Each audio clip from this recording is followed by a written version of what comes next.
Hey, Liz.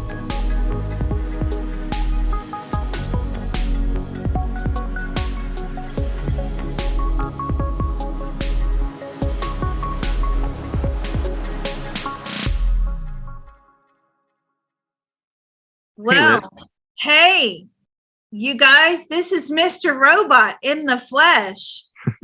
And I have no idea what we're doing. He has not told me anything.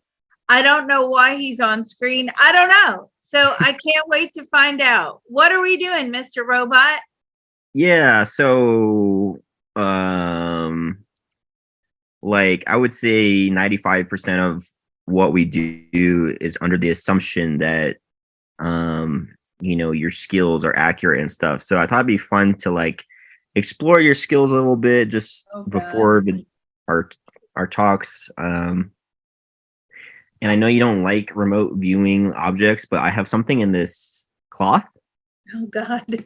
and I was gonna do double blind, but I didn't have enough time.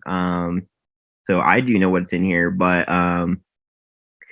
I actually want you to try two methods. One, just your remote viewing, and then a second would be you can ask any ghosts that are around me if you want what's in here too. So if there's two answers, and if they overlap, that'll be interesting which one was more accurate. So if you want to start out with the remote viewing, there's something in this cloth. Oh, my gosh. I did not know we were doing this today. Yeah, Oh, gosh. Okay. I So, thought it was a fun way to start. I'm probing you. There's something in the cloth that you're holding. And is it man-made? No. Is it a natural object? Not necessarily natural, but not necessarily man-made. Okay. Is it what shape is it? I'll give you some hints. It's definitely an image. So if you want to It's an image. if you want to try to think of what's on here, it would be kind of fun. So that's interesting to me because I'm doing a remote view style, right? Mhm. So when you're doing a remote view, you start out with an ideogram and you start saying, is it man-made? Is it water? Is it land? Is it this? Is it that? Now there's something with a triangle there. It has a triangle. I feel like there's a triangle shape in there somewhere. And I also feel like, what color's in there? The color green. I'm probably completely wrong. This has just totally thrown me tonight. Okay, and then now what I would like you to do is ask. I know there's a ghost that lives in my house. You can talk to her and see if she gives you any more answers on it. Yeah, she just said it's a picture of me. What should I ask? I don't even know what to ask. Ask what the subject matter is. What is the subject matter of whatever is in that cloth? Land. Okay, and maybe you can ask what the theme is. What is the theme? Is it mountainous? And I'm gonna give you one more hint just for the sake of helping you hone in. It is a tarot card. Okay.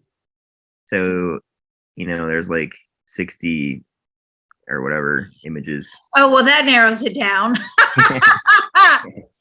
And what does it represent? What is the meaning behind it? What is it? The meaning behind it?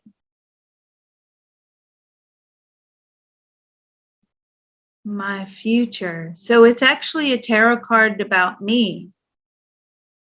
How interesting. And that is the precarious nature of tarot cards, is that the one that's meant to be drawn is always picked. So, that could be totally accurate.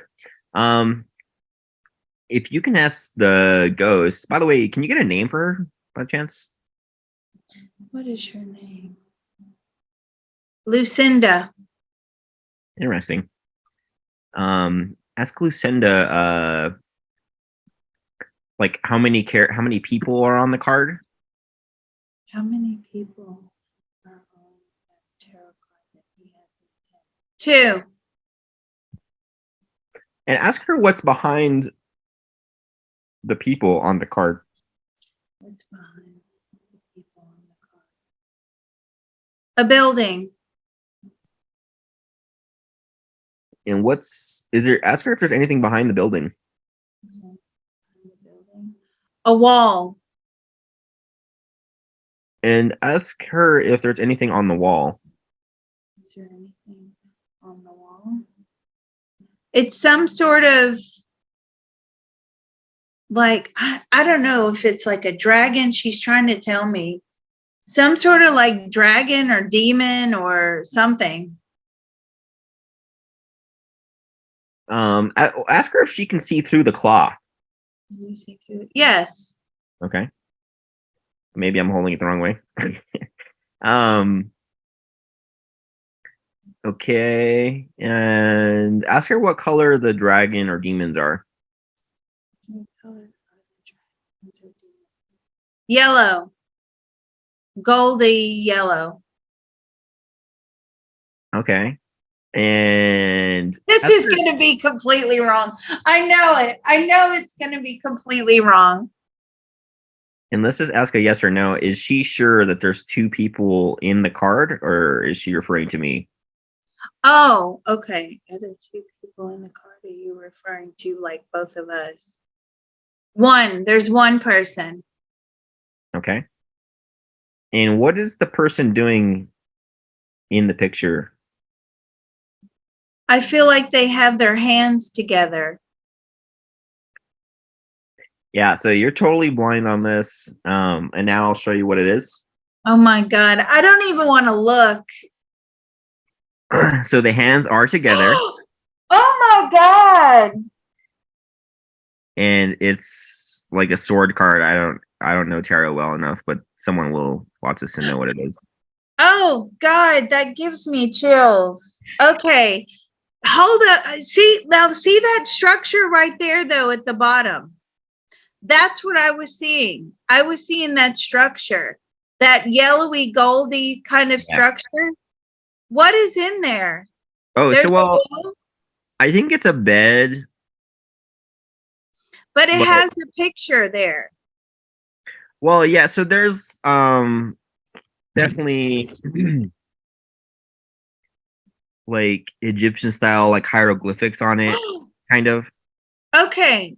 I wish I could see that even better. And there's 2 people on there. There actually is 1 person and another person battling in that image. Okay. And look at behind there. There's a wall. It's a structure. And I said it was a triangle. Oh my God. It's a triangle. I'm totally stunned. You realize that. Which triangle are you talking about? So if you look in the back of that picture, they're in front of a pyramid.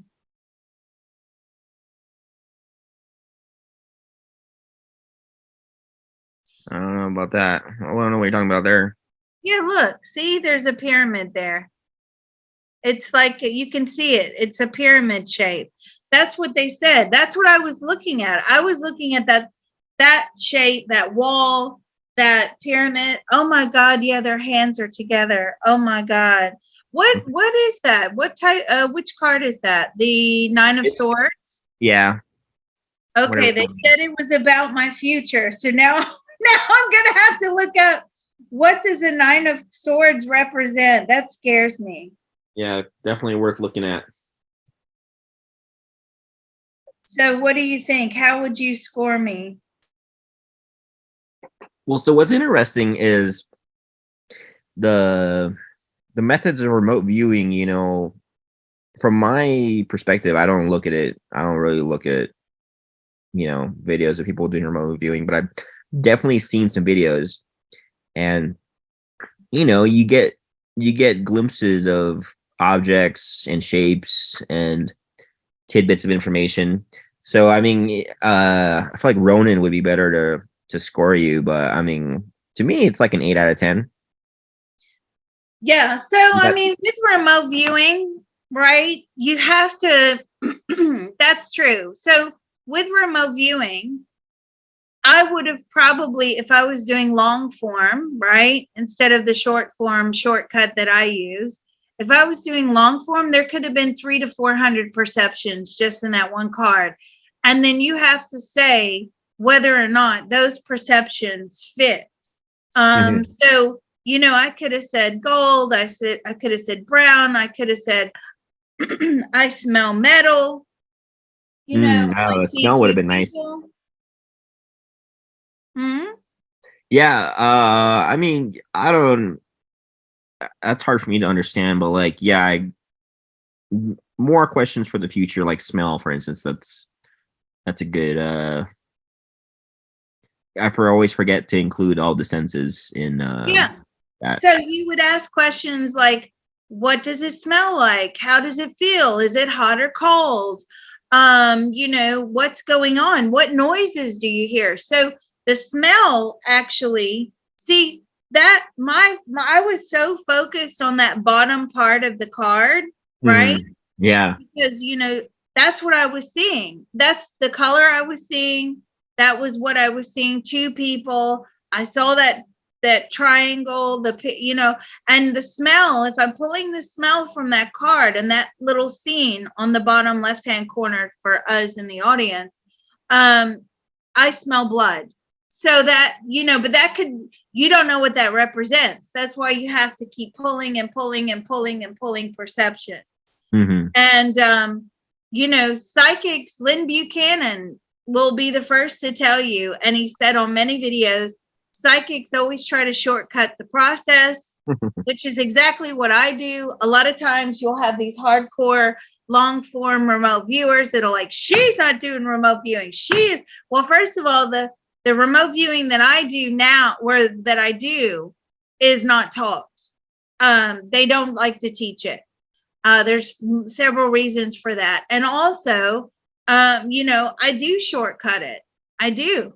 I mean, the ideogram and all that is, I don't have a problem connecting to the target.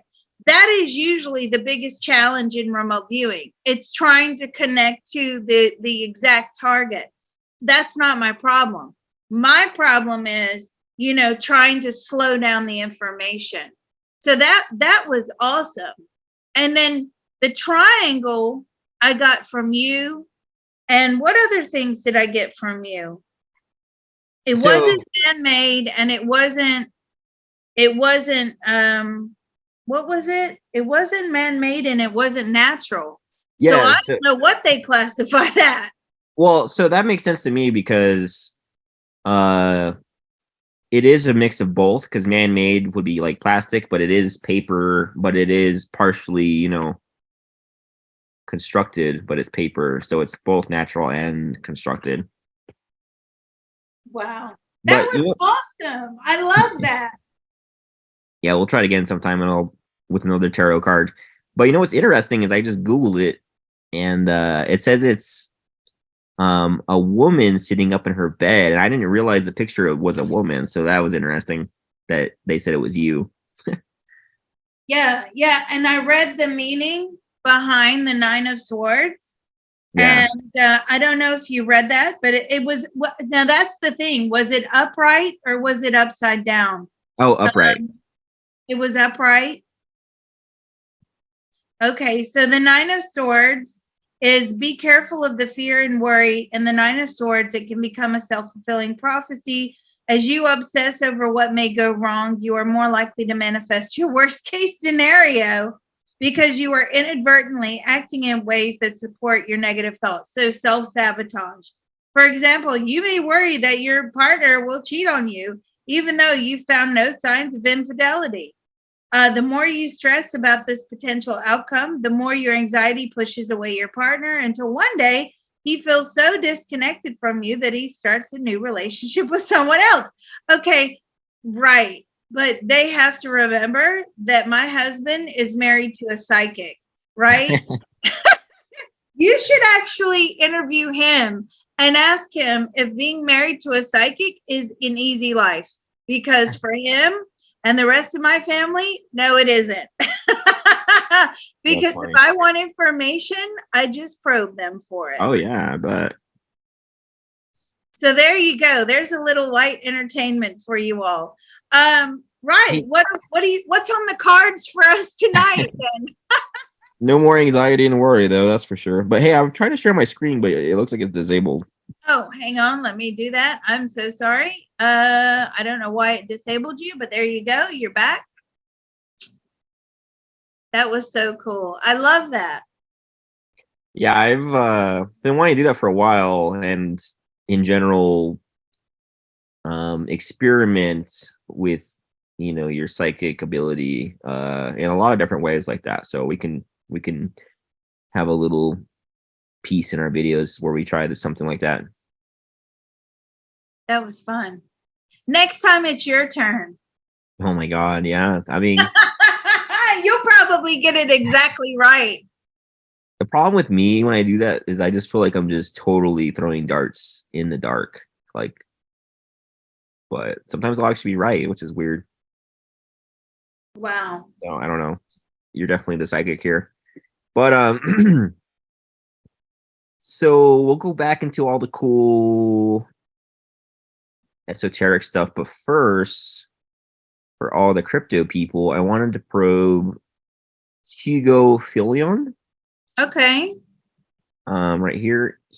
So all the thousands of people that somehow got onto the psychic train and were interested in XRP all just recently got their Flare coin that was basically created by this guy, Hugo. And you basically got one Flare token, XRP token you have. So everyone who's ever been bothering you about XRP has Flare, and they're all wondering what to do with it. So, So let me get this right. So if you hold XRP, you're automatically airdropped Flare. yeah, but so the thing about it though is it took like don't quote me, but like basically 2 years or something. So this happened such a long time ago, and we've been waiting for it for so long, and I honestly forgot that he was even coming to me. And I got a phone call the other day that the flare finally got sent to all of us, and I was like, oh wow, cool, I'm gonna sell that. But I just wanted to get Hugo's perspective on Flare because David Schwartz, the CEO of Ripple, or I'm sorry, not the CEO, he's a CTO. Anyways, chief technic chief technology officer. Anyways, he has posted a ton of what I he kind of trolls on Hugo. He kind of doesn't seem very satisfied with what happened, but he also made a claim that he bought a bunch of it. So I don't know if he's just doing that because they're related. Flare and Ripple are related a little bit. So, anyways, let's tap into Hugo. Okay. Hugo Filion. Let me know when you got him. Yeah. What does he think about the Flare network? What do you think about Flare? It's very troubled. Yeah, does he feel like it went the way he wanted it to go? Not at all. It's got a lot of issues. There's a lot of issues with the chain. Does Hugo think that any big banks or anyone like a bank will use Flare? Do you think that any big banks or anything like the bank will use Flare? No. Does he think that Flare has a really good use case? Do you think that Flare has a really good use case? No, it needs a lot of work. Did Hugo take advantage of the XRP community? Did you take advantage of the XRP community? Yes. He knew that they would play into it. What does Hugo think about the future price of Flare? Does he think it has any potential? He thinks it's pretty much dead. Is he selling his own personal Flare? He sold it already. Yeah. What does he think about people who stake Flare to earn rewards? Does he think that they're fools, or does he think they're smart? What do you think about people that stake Flare to earn rewards? He said that's cool if that's what they want to do. It's worth it if you stake it, because I feel like that's the only way you're going to make money off of it. Yeah, so what sucks about the whole thing is they only sent out 15% of what you're supposed to get. And this is actually where the qualms come from with David Schwartz, is that, like, to get the rest of your Flare, he says you have to stake the Flare you got. So David Schwartz kind of thinks it's a little bit of a scam, a little bit of a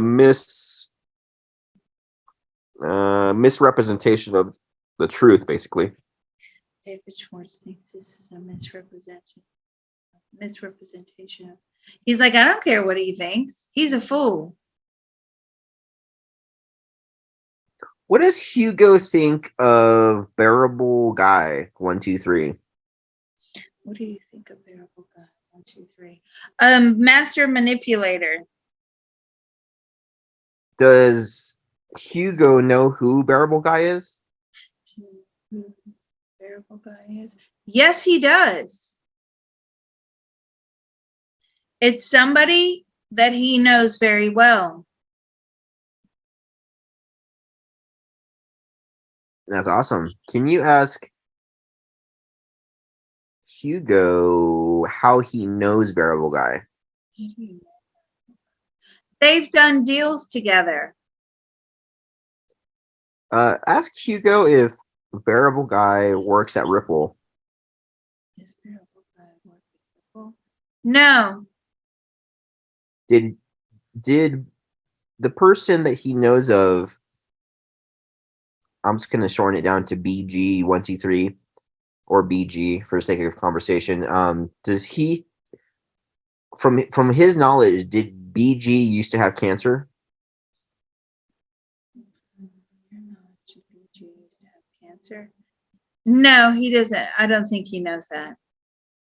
Okay, well, that's not the person I thought it was. Did BG used to work at Ripple? No. Is Bearable Guy rich, super wealthy off of XRP? Is Bearable Guy super wealthy off of XRP? No. So the premise is that the person who makes these images right here is an insider at Ripple, or that knows people at Ripple. Can you ask Hugo if Bearable Guy knows people personally at Ripple? Personally at Ripple. Oh, Bearable Guy? Sorry. Yeah. Or am I asking Hugo or Bearable Guy? Well, we have tapped into Bearable Guy before, but I'm very interested in the fact that you got that Hugo knows Bearable Guy very well. So from Hugo's perspective. Oh, gee. And what was the question? I'm so sorry. Does Bearable Guy know people at Ripple? Does Bearable Guy know people at Ripple? No, he pretends that he does.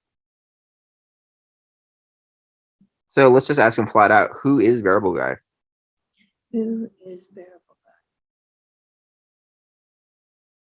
Guy? I feel that it's somebody who's paid to put information out in order to make cryptos, people buy cryptos, to pump the cryptos. Does Hugo think that Ripple pays Variable Guy? That's a good question. Do you think that Ripple pays Variable Guy? No, it's some heavy whales. Interesting. So Variable Guy is very good at keeping his identity secret. Can you ask Hugo if he has met him in person before? Have you met person before? Yes. What does he look like? What does he look like? He's real geeky looking. Taller than him? Yeah. About the same. Okay, because Hugo's pretty short, I think. Well, this guy's geeky looking. I mean, he's skinny, glasses, white, brown hair. Like he's geeky. Okay, and you can actually tap into Variable Guy, can't you? Mm-hmm. So this is like how I got into crypto is solving these. I like to solve these things, and Solve them? What's the mathematical equation there? he uses different coding methods and it's way too much to explain, but these are all riddles basically, and there's one in particular that no one was ever really able to figure out. It's this one. Can you ask Bearable Guy what the point of this, like what the answer to the heart image was? That's a hacking code. Yeah, what did he want to tell the people with this image? That Ripple is not safe from being hacked. Cool. That's a hacking code. You can break into Ripple somehow using that. Yeah, it's like it was too complex for anyone I knew to figure out. So How many followers does he have? oh my god, you wouldn't believe. I mean, How does he have so many followers? even the CTO of Ripple follows him on Twitter. Let me ask David Schwartz. Do you know who Bearable Guy is? But he has no idea who Bearable Guy is. Perfect. Well, that corroborates our previous probe because we've definitely asked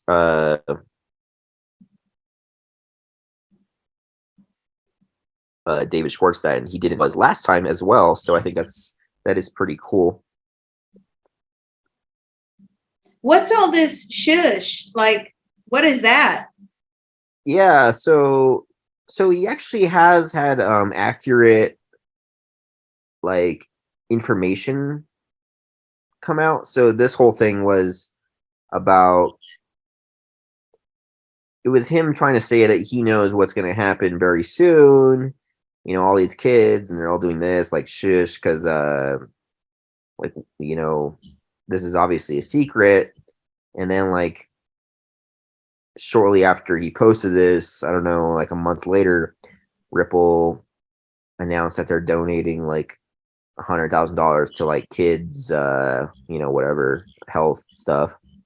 So he has proved a lot that he like knows stuff that a Ripple employee would know. I mean, Let's ask him. How do you know stuff that a Ripple employee would know? He hacks into them. Okay, that makes way more sense than anything else. He hacks into their emails. He hacks into the company. He actually gets there's like company like almost like newsletter or memos and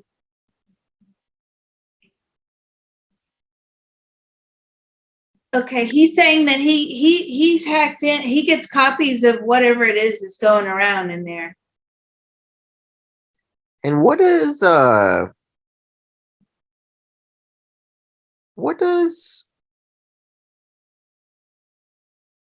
Variable Guy think of Mr. Poole? Who's Mr. Poole? Another insider that claims to basically have the same amount of inside information that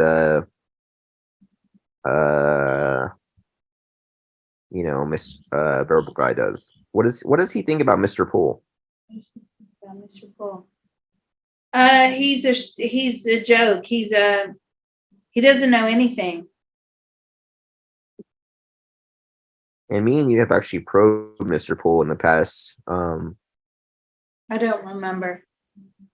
One thing that really creeped me out is all these the community of crypto people would call these people riddlers because they riddle through very specific styles of, I don't know, whatever you call this. It's just all very timed and coordinated. But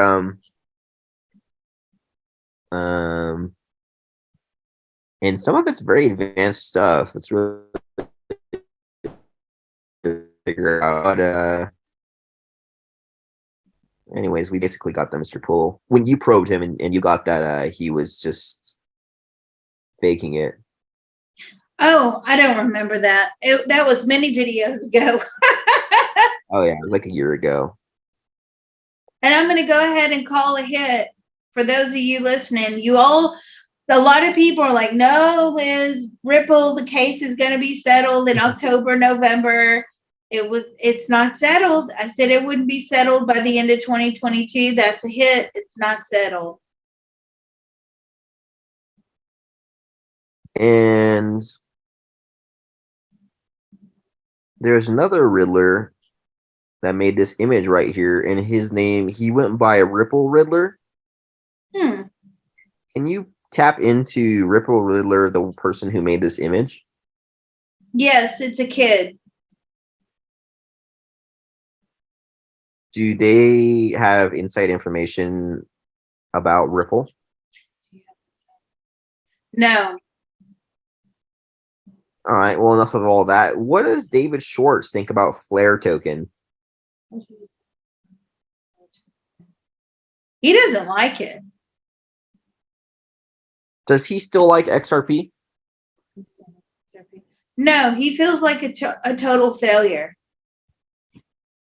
He sees this as going nowhere. He knows that. Let's just ask him straightforward. When will the XRP lawsuit end? When will the XRP lawsuit end? He says hopefully sometime soon, but do you actually know? He has no idea. And right now it's not looking good. Ask him what type of inside information on the lawsuit he could tell us. What type of inside information?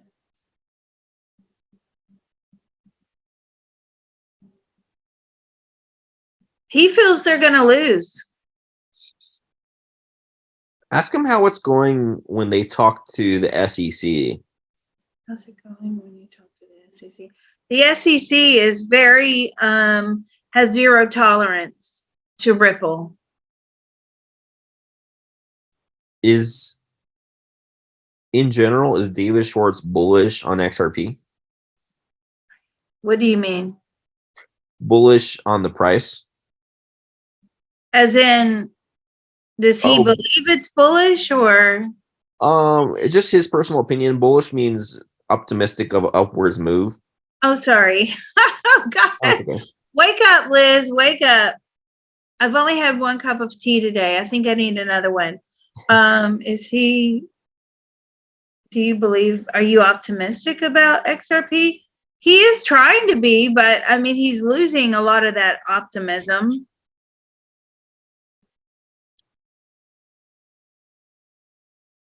This is taking too long. I feel like XRP is starting to lose money. Or Ripple? Yeah. It's not, people aren't investing in it like they were. A lot of people have given up hope and they constantly need reinvestment, you know? So the CTO, he's a technical officer. Let's just probe the CEO, Brad, real quick, and then we'll get back to the fun stuff. Okay. Can you connect to Brad Garlinghouse? Yeah. First of all, what does he think about Flare coin? And he doesn't like it. What does he think about Hugo Filion? He condos. Yeah, that's kind of what David kind of was alluding to. So, but I'm sure they have a public image that they have to kind of uphold. But anyways, ask Brad how the case is going with the SEC. How's the case going? CC. It's terrible. No end in sight. Can you ask him if he's buying any crypto right now? Crypto right now. Yes. What's his favorite coin to buy? What is your favorite coin to buy? Bitcoin. Yeah, you know what's weird is he talks a lot about Bitcoin, how he loves it, and it's always like Really? do you like Bitcoin more than XRP? It's so weird. Oh. He buys Bitcoin and he sells millions of dollars of XRP like all the time, and everyone's like, "What are you doing?" But He has a lot of Bitcoin, millions and millions of dollars worth. okay, does Brad think that XLM, which is Stellar, will do better than XRP? Do you think XLM will do better than XRP? No. Does Brad still think that XRP will be worth a lot of money? Do you think that XRP will be worth it? He's hopeful it will be, but right now it's not looking good. Does Brad know of any secret plans for CBDCs to be on top of XRP? Do you know the secret plans of CBDCs XRP? No. Can you ask Brad how it's going with the CBDC technology? CBDC technology. It's not going well. It's bad. This is not panning out like, excuse me, like they said they, like they thought it would. It's nowhere close. It's not good. Who does Brad think rules the world in the sense of money? Do you think rules the world in the sense of money? So in his own personal thought, feeling, and opinion, I'm surprised by this answer. CZ of Binance. Oh, weird. That's his perception. Yeah. He still believes that cryptos are the way forward. Therefore, CZ has got the monopoly of cryptos. Yeah. Does Brad have any secret deals with CZ? Do you have any secret deals with CZ? They talk. I mean, they know one another. CZ will, give him a little bit of insider info. And he capitalizes on that.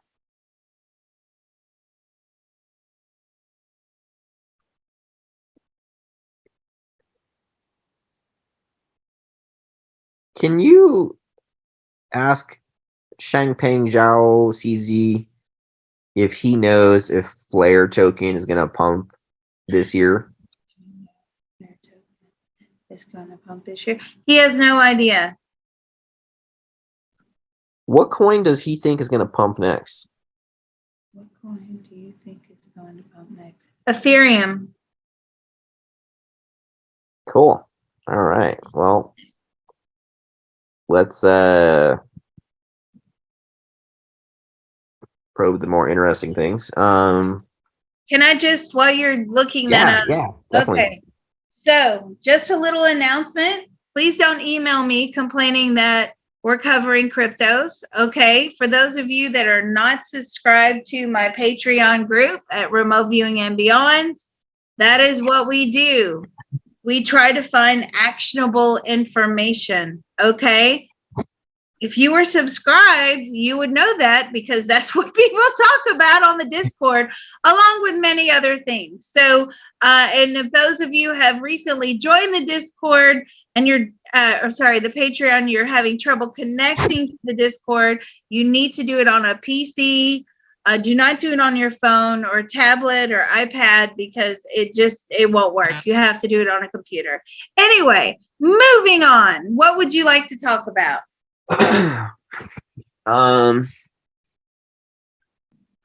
Looking for this book and I don't see it anywhere. Craniosacral therapy. Yeah, I wanted to get a general take. I've never heard of this. What is it, like a massage? Well, what's kind of weird about it is how little they do.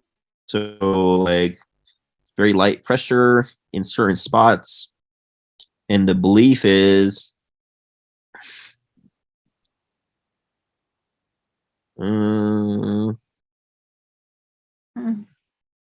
right around here that there's these pressure points, and like a whole therapy session will kind of be looking like this. And I don't know who we could probe on whether or not this works. Do you have any good ideas on who we could ask? Okay. Well, we have someone new that we can consult. I've given this person in spirit the code G9.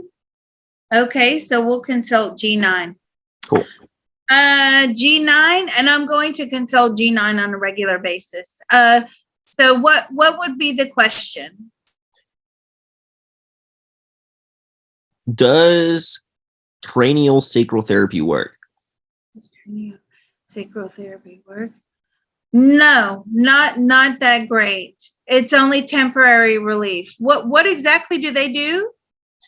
So what's interesting is they just kind of pulse, your spinal fluid, and they rock your head back and forth. And what they say they're doing is is that like one side of your brain is pumping fluid and the other side is pumping fluid, and they're trying to like pump your spinal fluid and stuff and other stuff that I'm just unaware of. But I just wondered what a spirit of opinion would be on this concept. It's only a very temporary relief. It's not a permanent effect.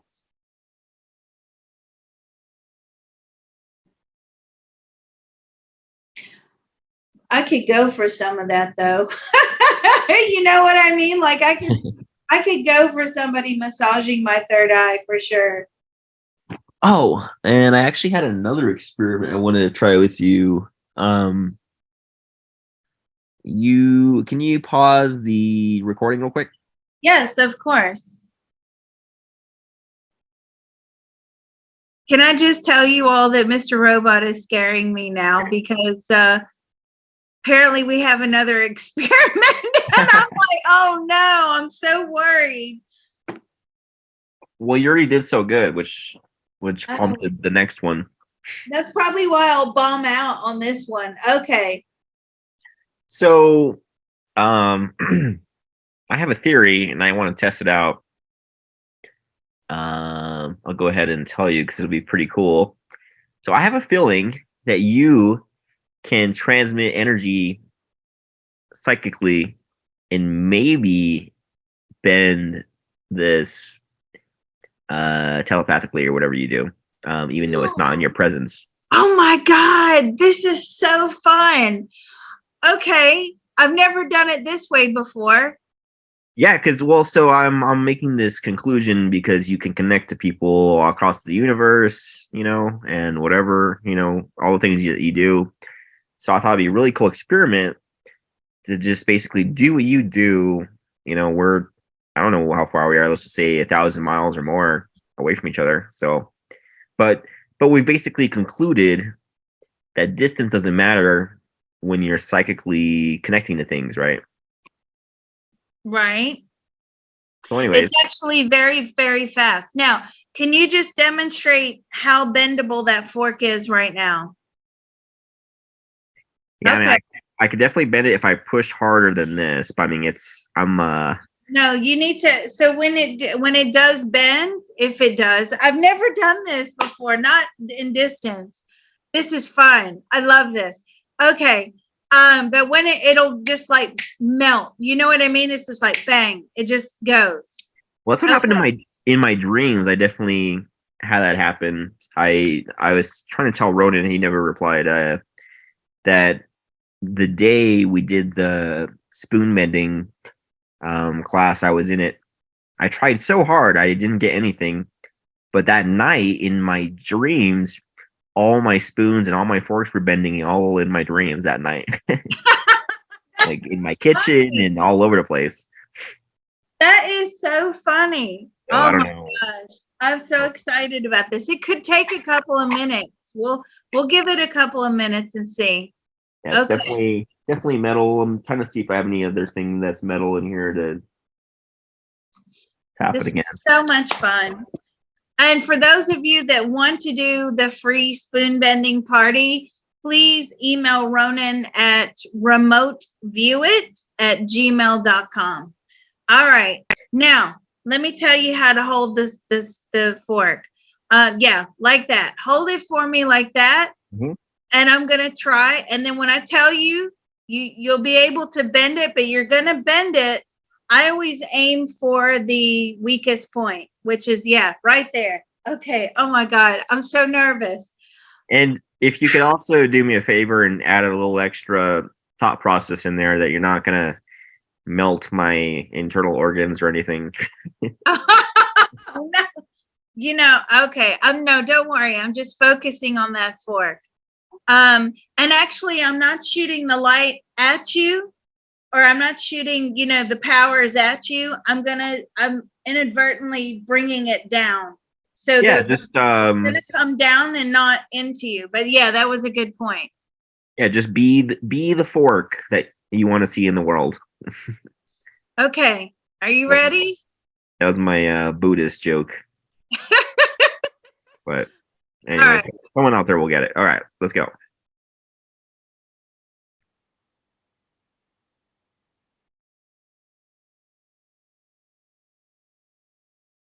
Try it now. No, No? Okay. yeah, maybe a little longer. Okay. Usually that's how long it takes me to bend. Okay. You can feel, so anybody who's trying to do this, you can feel it. It's like it clicks within you when you're supposed to start bending. And when you're supposed to start bending, when you feel that change within you, that's when you have to be very quick. Okay. Can you hold it back how you were, please? What I'm gonna do is I'm just gonna put a pretty good amount of pressure on it, and then it'll just bend if you heat it up. Okay. It may not work. I don't know. We'll see. Okay, I'm going to try again.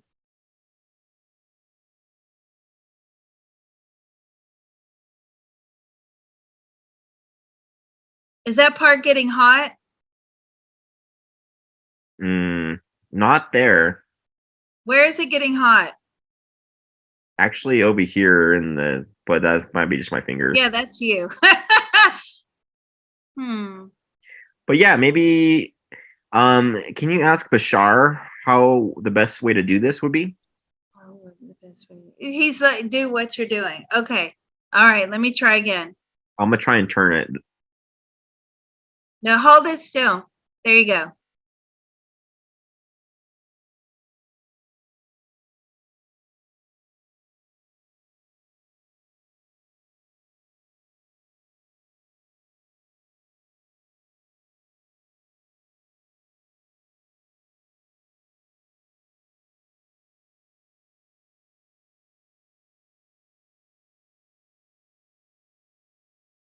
Is it getting hot? No. Does it get hot when you do it? I can't remember.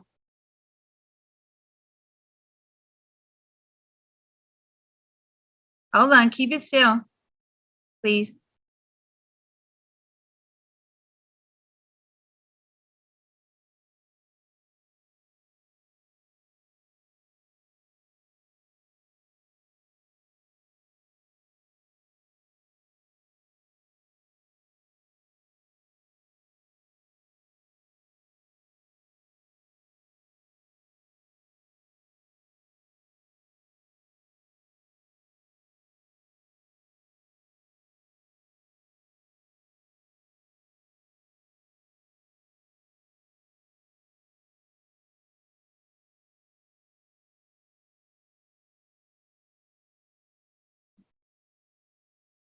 Now.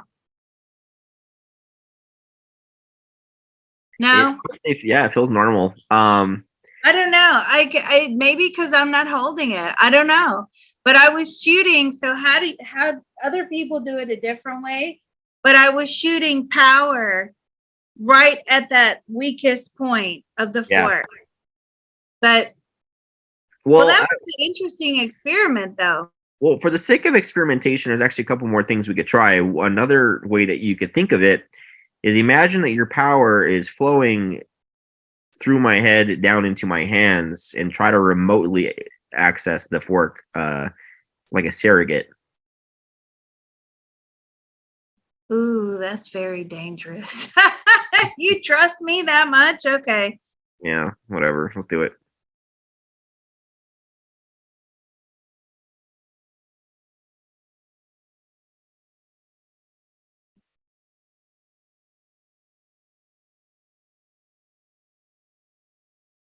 No, that's not going to work. It's not because I'm struggling to bring the power. That's it. That's an interesting experiment though, because I'm struggling to bring the power to the fork. Through my hands. Yeah. And then there's one last method that you can actually try. It'll be just like this.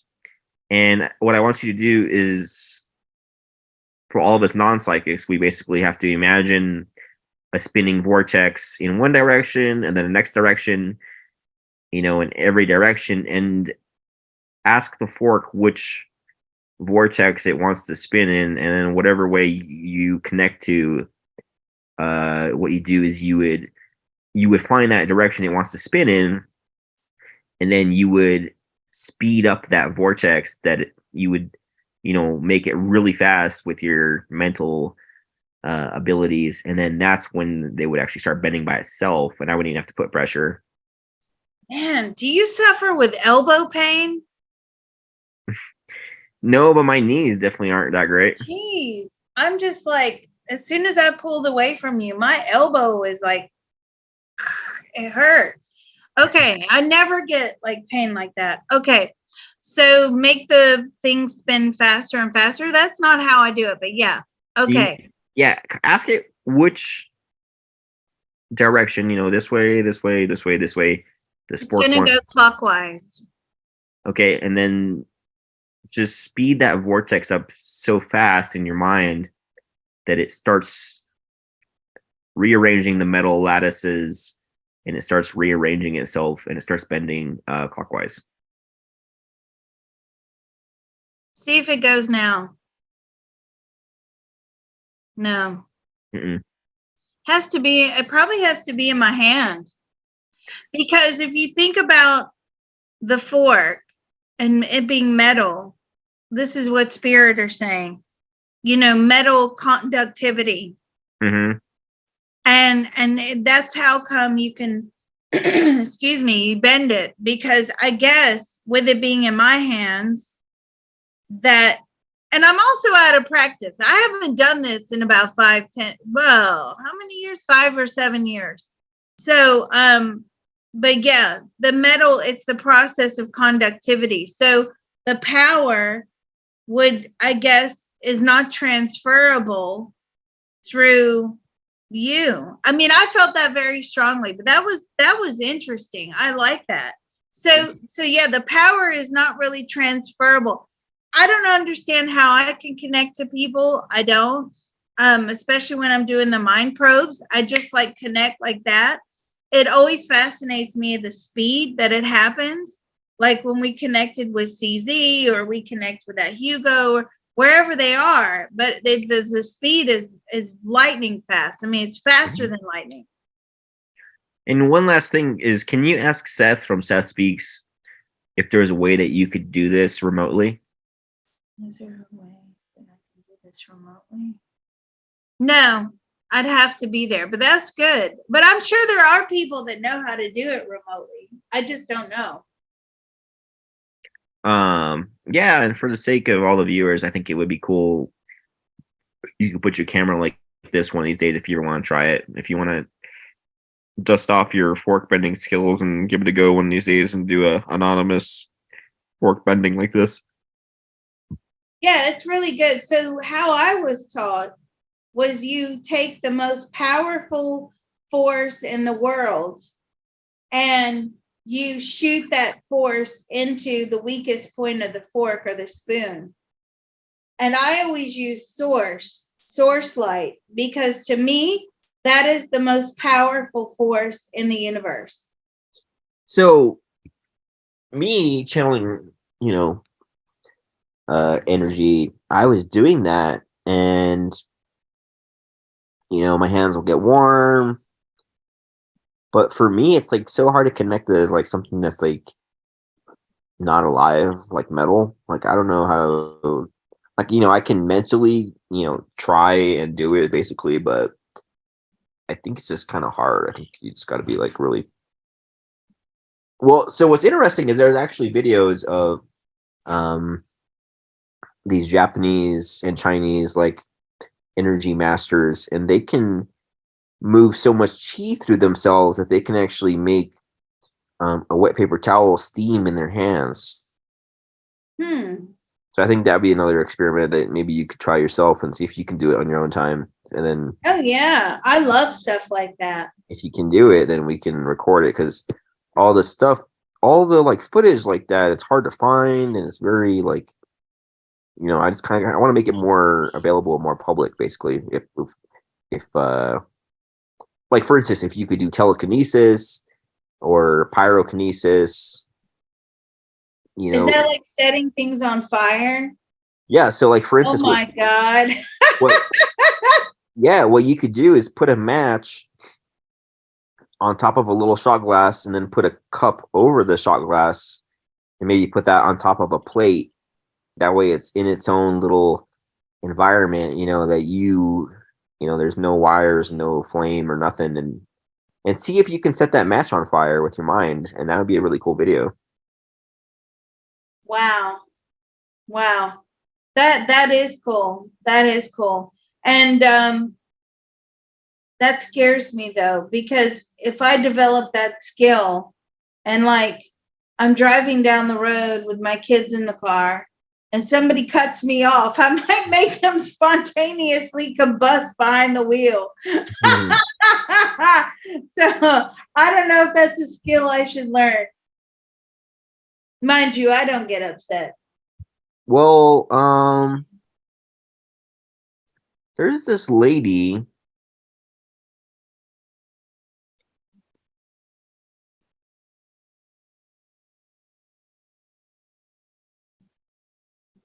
I am not known for my spelling abilities. Kinesis. I don't know how you spell telekinesis. Let's see if So there's this Russian lady, and it's like black and white films. It's the only footage I've ever seen that seemed convincing. Mm-hmm. Um,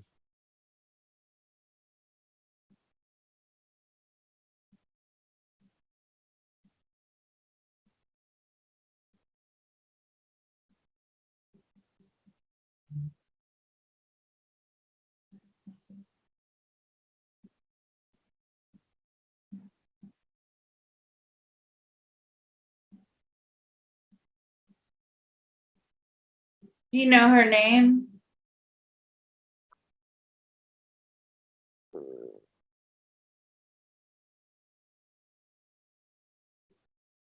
No. it's like super Russian.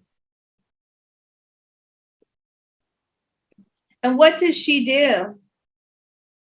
It's like the only documented footage that I've ever seen that seemed very legitimate. So she was supposed to be I think the Russians like were always trying to figure out how she did what she did because she could move stuff with her mind. She was like full blown telekinesis psychic. Um, maybe this is it. Oh, maybe psychokinesis. Nina Kulagina.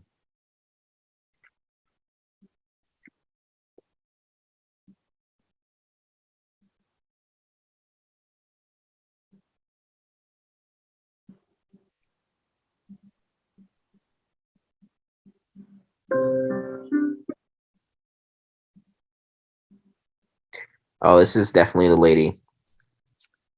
Okay, so this lady, check this out. So cool.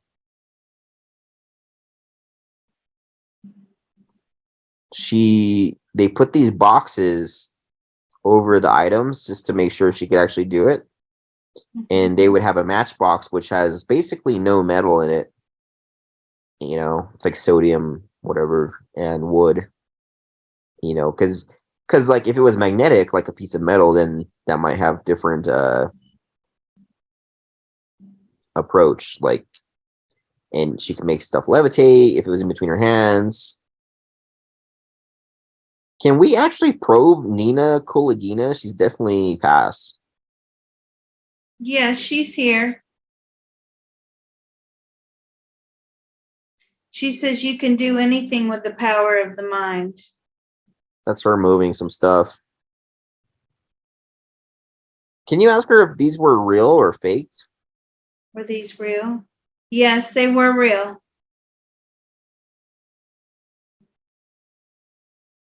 She always knew she had that ability from when she was very young. That's her moving a matchbox.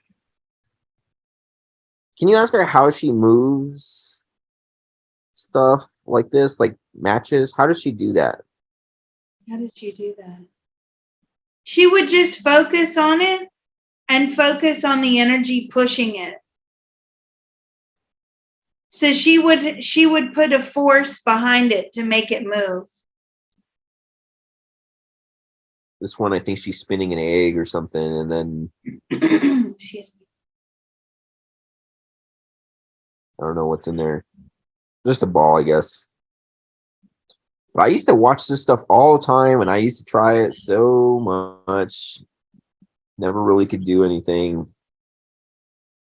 Can you ask her if she thinks that you could do this? So she's moving a shot glass there inside of the cup. You think I can do this? Yes, she says I could. I would have to learn how to do that. Yeah, ask her if there's any tips that she could give you on how to move stuff. there any tips that you can give me on how to move stuff? It's about force. It's about energy. It's about force. It's creating. Excuse me. She's saying it's creating. This is an excellent probe. Sorry, I don't know why I'm choking up as I'm trying to talk to her. She says it's about creating a ball or a movable force, so like an orb or a ball of energy, and moving it and directing that ball of energy where it needs to go. So if it needs to push and move that object, that's what it will do. That is excellent. Cool. Can you ask her if she was using her mind to do this, or if she could manifest physical forces? Were you manifesting physical forces? No, this was all in her mind. And She was a very powerful medium. and so Seth is still around, maybe, right? Mm-hmm. Can you ask Seth if he has any tips on how you could do this? Do you have any tips on how I can do this? Yeah, he's playing up now. He's like, yeah, read a book. Ha ha ha ha ha. So is there a book out there? Yeah, there's books that teach this stuff. That's so weird. So okay, Seth is being humorous. He doesn't like this, and I don't know why he doesn't like this. Well, what's weird about that is in the Seth books, he did experiments like this where he actually made a hand come out of Jane's hand, like a mirror image. Mm-hmm. So he does weird physical manifestations with people, at least in the past. I think that because when in spirit, we have more control, like we could control that energy. So if you're trying to manipulate energy, maybe you're able to manipulate his energy and force it to do things that maybe he doesn't want to do. That is so cool. Can you ask her how she levitates a ball? How do you levitate a ball? So she has a force that is underneath the ball and pushes it upwards. Ask her how you could do this, knowing. Ask her to like kind of look at your skills and like kind of phrase it in such a way that you'll understand. Well, I mean, I understand what she's saying because, even when I do readings for people and we're doing CTT and maybe some emotions are really trapped down in there. What is so strange is, and I don't even know how I figured out how to do this. I just did it during a reading one day. I'll actually reach my hand out into the other person and remove their difficult emotions. I'll pull the emotions out. So for instance, I don't want to say the name. So there's somebody that most of us know that had a reading with me, but they were extremely angry, right? A lot of anger. They were directing anger at me, directing anger at the universe, everybody just very, very angry. And I thought, and I told them, I was like, we're not going to get through this reading unless you dispel some of that anger, right? Because you are just very upset. And I said, do you mind if I reach in and grab some of your anger and remove it? And she said, fine. So I actually reached in, and it's really heavy, like the emotion when I'm reaching into her body and I'm removing the anger and pulling it out and giving it to the spirit teams to take and transmute.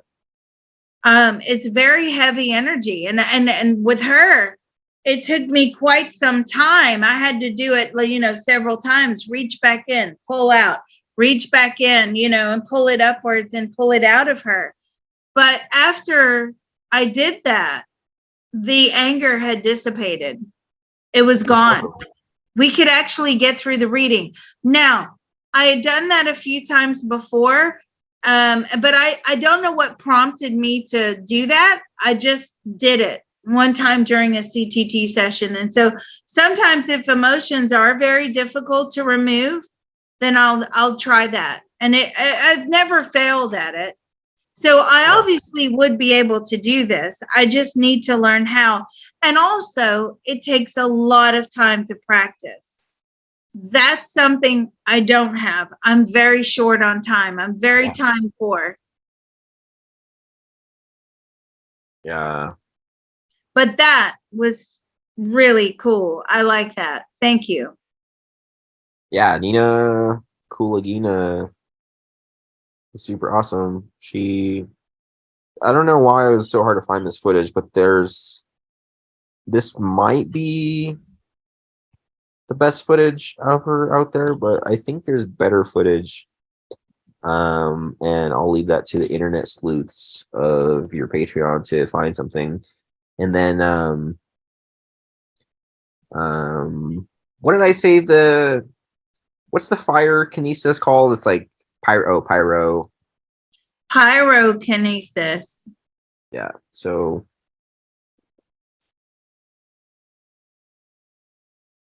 this is the guy that I was thinking of. He does qigong, which I think basically means like just it's kind of like yoga. And supposedly, when you do qigong enough, you're imagining the qi moving through you. And this is really interesting because I can move qi, but to me, after seeing a video like this, I don't feel like I'm moving the same kind of qi that he's moving, because he's moving the chi that is like electrical, and what I do is like higher vibration, like a higher dimensional chi is kind of like what I'm moving, I think. Okay. But because when he touches you, watch, your body will jolt. So like here's this pure skeptic, and here's another skeptic. She she put her hand on his belly, and he said, I could shoot chi from anywhere. And then right here he says, I can even channel it into a piece of paper. And then these are all these documentary people. And basically right here he sets the paper on fire. Is he still alive? I don't think he's alive anymore. His name is John Chang. Okay. I don't know if he is or not, because at a certain part of this video, see, he's sending electricity, and it's making this person's leg move uncontrollably because he's putting so much chi through the body. But he has to be getting that chi from somewhere. He can't use his own life force energy to do that. He'll make himself very ill. So he has to be channeling that chi from somewhere. Yeah, can you ask John Chang? And here you can see him here. Maybe you can get a connection with him. Okay, here's a picture of his face. Can you connect with John Chang and see if he's still alive? He's still alive. He's not alive.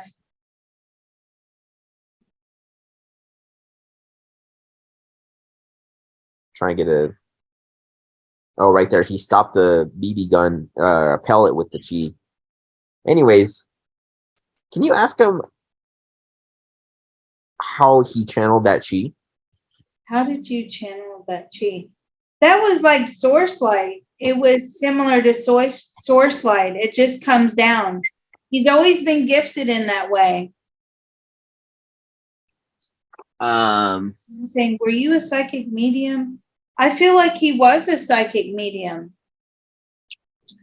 Okay, so John, in the non-physical, probably can connect to me a little bit. Does he think that my energy moving abilities would be able to cause a piece of paper to start on fire? Would you agree that Mr. Robot's energy moving abilities would cause a piece of paper to catch on fire? No, you're going to have to increase it. And how would one increase that chi flow? Oh, that's a good question. How would one increase that chi flow? He says you have to do it with your eyes. What do you mean? You have to envision it with your eyes. He's again, this is all about the power of the mind. It's about pulling the power down and then using your mind to instruct where that power goes, right? Now he says he uses his eyes. Right here, he moves this dagger with his chi.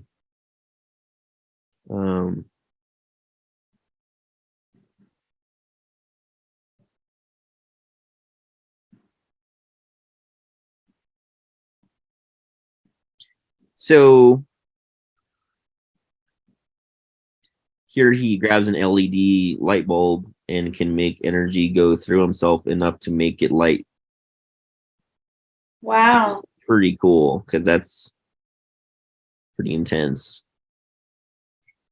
But anyways, right about here, he shows that he can shoot enough chi into a stick that it would go through a table. And then he said that his spirit master talked to him that night and told him that he can't tell any of these secrets anymore. So he actually went like into hiding after he did this trick right here.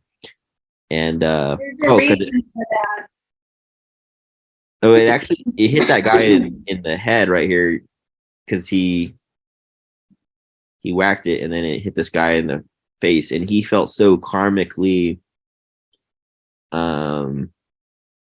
he felt so bad that he caused pain that he basically went into hiding after that and he didn't ever want to talk about it anymore. Okay. Let me tell you why.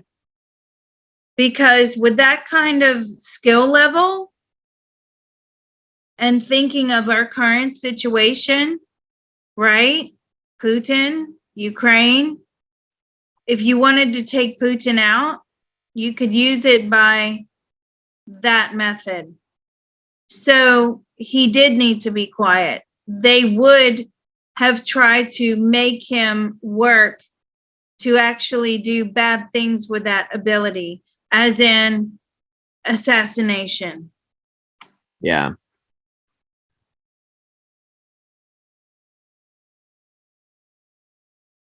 Well, here's someone that is claiming to put chi into this piece of paper. So this is what's really interesting to me about like the Asian sciences about chi is out of all the like footage I've ever seen, it's the chi is, depending on how you see it written, is basically Chinese or Japanese. So it comes from that side of the world, this perspective ability on how to move energy. And I'm trying to figure out how to do that because that'd be fun.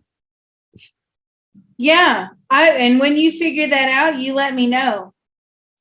So John, we just talked to him, the Asian guy. He says all you have to do is just intensify the power. Right. Does he have any tips on how to do that? Yes, you have to focus your mind and bring the light down. You have to figure out how to manipulate energy with your mind. Mm-hmm. And with a lot of practice, it can be done. But you can only use it for good purposes and never for bad. Yeah. So here's a match experiment, kind of like what I was telling you that you could probably do. I'm sure you'd probably be able to do this since you can bend metal. He lights a whole matchbox on fire, but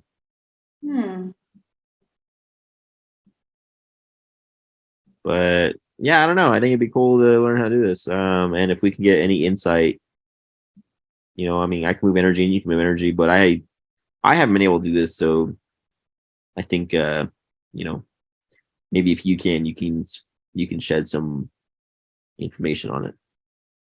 You almost said the word light. That's so funny. Yeah, I would love to know how to do that stuff. I would. This is cool. I really like this probe tonight. Very different. Yeah, I'm gonna have to go get some matches, and that'll probably be my evening. Is see what I can do. Okay. Well, one more question for John.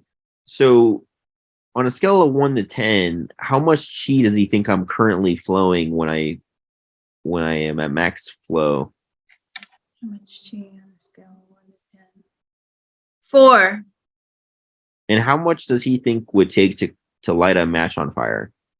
How much chi does it take to light a 9? Bummer. You can learn to increase the flow. So what's weird about what I do is I feel like it's almost out of my control because I pretty much just let source just kind of work through me, and like I definitely try to make it flow as much as possible, but I feel like it's not really up to me, like it's just source flowing through me. So it's interesting when I see people like this who seem to have mastery over it, because when I do it, and probably most people do something like this, it doesn't seem to be what I want. It's like I just wonder if this is something that anyone can figure out how to do. Not anyone, no. As long as you can move energy, then maybe someone can learn. Maybe you can ask John that. Yes, you have to be able to manipulate or move energy. Yes. Cool. Well, I'll let you guys know if I can figure it out. Yeah. And the fire department will be racing over to your house and will be, Right. he's worked it out. Well, you better hope you don't work it out in your sleep like you did the spoons and the forks. Oh man, I know, it was crazy. All my utensils were spinning around, been crazy. That's really funny. Yeah. Well, that was amazing. I really enjoyed this. So thank you, Mr. Robot. And if anybody wants to get in touch with you for some Reiki healing, how do they do that? Yeah, they can shoot me an email at moongrass777@gmail.com. That's great. Moongrass777@gmail.com. This was awesome. I can't wait to the next one. Thank you so much. Awesome. Thank you, Liz.